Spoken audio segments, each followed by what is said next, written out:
And these kids reflect what our case managers tell me is a growing phenomena that they're seeing with our homeless families. Children, often very young children, who are very depressed and basically being robbed of their childhood. With no structure, no predictability, surrounded by chaos, never knowing where they're going to sleep tonight, never knowing when their next meal is going to arrive, not knowing what school they're going to be at tomorrow, missing all the normative routines of childhood like bath, bedtime, and having friends over to play. We have a lot of children who are growing up essentially missing the childhood foundation required to build secure, healthy, and emotionally healthy adults. 5 years ago, many of you joined us in our bold vision to end homelessness permanently for 5,000 families.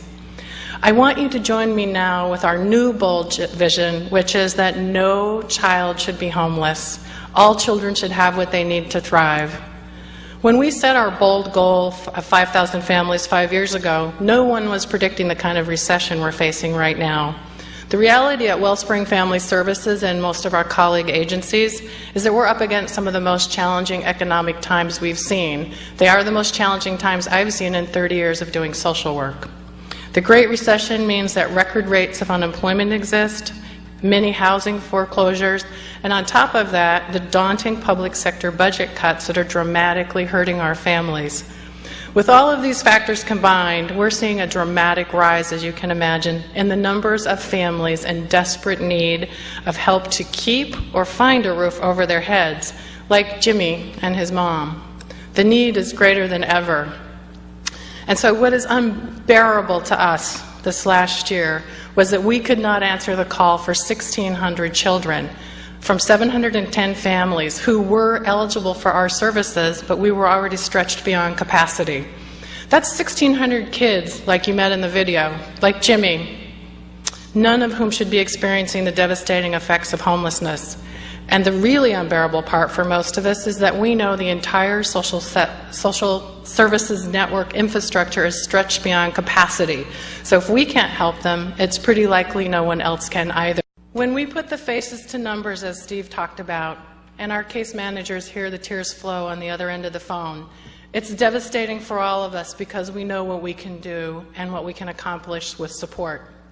Yet, we are not hopeless.